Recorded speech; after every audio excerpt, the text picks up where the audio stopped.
সাধারণত বাংলাদেশ থেকে যারা যায় স্টুডেন্টরা, তারা পিআর কেমন পাচ্ছে, তাদের পিআর রেশিওটা কেমন? যারা বলবো যে সিরিয়াস তাদের স্টাডি এবং ক্যারিয়ার নিয়ে, তারা পাচ্ছে। ডেফিনেটলি কোনো সমস্যাই হচ্ছে না। এমন না যে অস্ট্রেলিয়া বলে দিয়েছে যে পিআর দিবে না, তারা কিন্তু এটা বলে না। অস্ট্রেলিয়া বরং জিনিসটাকে আরও অনেক ফিল্টারাইজ করছে। তারা পার্মানেন্ট রেসিডেন্সি দিচ্ছে, বাট তারা এটা অনেক সিরিয়াসলি নিচ্ছে, অনেক ফিল্টারাইজ করে, অনেক মনিটর করে দেন আপনাকে পার্মানেন্ট রেসিডেন্সি দিচ্ছে। কারণ it's a Australian passport, so যেটাতে আপনি অনেক ভ্যালুয়েবল একটা পাসপোর্ট, যেটা র্যাঙ্কিংয়ে I think 7th or 8th নাম্বারে আছে ওয়ার্ল্ড র্যাঙ্কিংয়ে। এবং অনেক কান্ট্রিতে আপনি 200+ কান্ট্রিতে উইদাউট ভিসা আপনি ট্রাভেল করতে পারতেছেন। সো একটা পাসপোর্ট পাওয়া তো মেন কথা না, সেখানে আপনার গভর্নমেন্ট থেকে যেসব ফ্যাসিলিটিসগুলো, মেডিকেল বলেন বা আপনার বেবির ক্ষেত্রে বলেন, সব কিছুই একসাথে পাচ্ছেন। সো ওই জিনিসগুলো বা ওই ফ্যাসিলিটিসগুলো পাওয়ার জন্য একটা মানুষের ডেফিনেটলি মিনিমাম রিকোয়ারমেন্টস লাগে।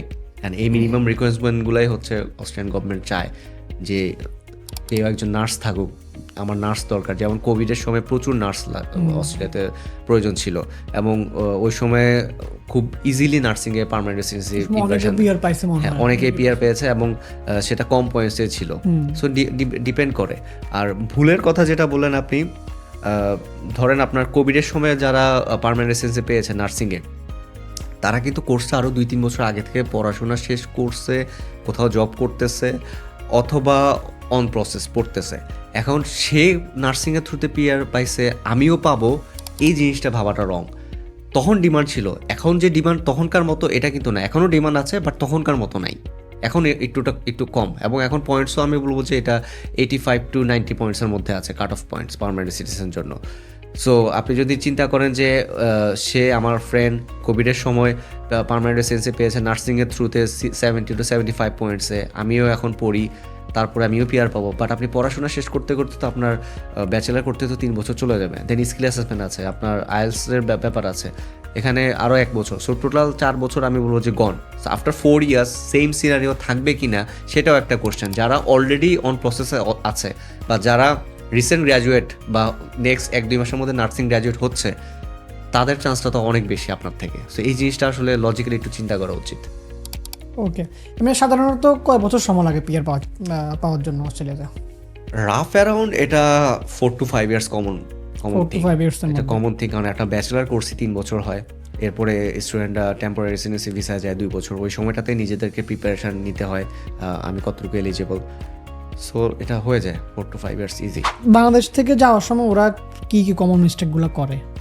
বাংলাদেশ থেকে আসলে খুব একটা যে ভুল করে তা না, বাট পিআরের জন্য আসলে ওই যে বললাম স্কিলটা লাগে। স্কিলটা আপনি এখন কোনো একজন ডক্টর অথবা কোনো একজন আইটি স্পেশালিস্ট, দেখা গেল যে বাংলাদেশে 7 থেকে 8 বছরের জব এক্সপিরিয়েন্স। সো তাকে যদি অস্ট্রেলিয়ান কোনো এমপ্লয়ার স্পন্সর করতে চায়, সে ওয়ার্ক ভিসা গিয়ে ইজিলি পার্মানেন্ট রেসিডেন্সি অ্যাপ্লাই করতে পারবে আফটার কাপল অফ ইয়ার্স।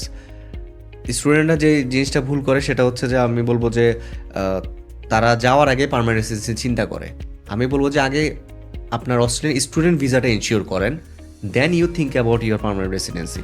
আপনার যদি ভিসাই না থাকে, আপনি কীভাবে পার্মানেন্ট রেসিডেন্সির জন্য এতটা হোপফুল হচ্ছেন? সো ভিসাটা আগে ইনশিওর করেন, দেন আপনার ক্যারিয়ার প্ল্যান করেন স্টেপ বাই স্টেপ। লিগালি যে জিনিসগুলো ওখানে দরকার সেটাই করেন, তারপরে আপনি পার্মানেন্ট রেসিডেন্সির কথা চিন্তা করেন। আগে যান, সেটেল হন, then you think about your permanent residency. দেশে থেকে আরেক কান্ট্রি পার্মানেন্ট রেসিডেন্সি নিয়ে চিন্তা করাটা I don't think it's a good idea. And Bangladeshi স্টুডেন্টরা যারা যায় ওখানে, তাদের কিছু স্কিল আসলে শিখে নেওয়া উচিত। এখানে তো মনে করেন একটা গ্লাস পানিও আমরা ঢেলে খাই না, ফ্যামিলি মেম্বার আছে, বাট ওখানে তো আপনার রান্না করা থেকে শুরু করে কাপড় ধোয়া যাই হোক, নিজের কাজ নিজেই করতে হয়। সো বেসিক যে স্কিলগুলো আছে এগুলো একটু প্র্যাকটিসে নিয়ে আসা উচিত আপনাদের যখনই ভিসা অ্যাপ্লিকেশন প্রসেস করবেন তখন। প্লাস আপনি ইংলিশটাকেও একটু আয়ত্তে নিয়ে আসা উচিত, ড্রাইভিংটা শেখা উচিত, উইচ ইজ ভেরি ইম্পর্টেন্ট। এটা সবচেয়ে বেশি ইম্পর্টেন্ট, ড্রাইভিংটা। হ্যাঁ, বিকজ আমাদের বাংলাদেশের ড্রাইভিং লাইসেন্সটা কি ওখানে কি অ্যালাউ করবে? হ্যাঁ করবে, বাট সেটা ফর 6 মান্থ। আফটার 6 মান্থ আপনি ওখানে অস্ট্রেলিয়ান ড্রাইভিং লাইসেন্স দিতেই হবে, দ্যাটস ম্যান্ডেটরি। সো 6 মান্থ পর আপনার এটা ইনভ্যালিড হয়ে যাবে। বাট ইনিশিয়ালি অ্যাটলিস্ট আপনি যাতে ফাইন্যান্সিয়াল কোনো ধাক্কা না খান, সেজন্য হলো আপনার ড্রাইভিং লাইসেন্সটা করা উচিত, যাতে আপনি মিনিমাম ফুড ডেলিভারি করেও যেন আপনি আপনার খরচটা চালাতে পারেন।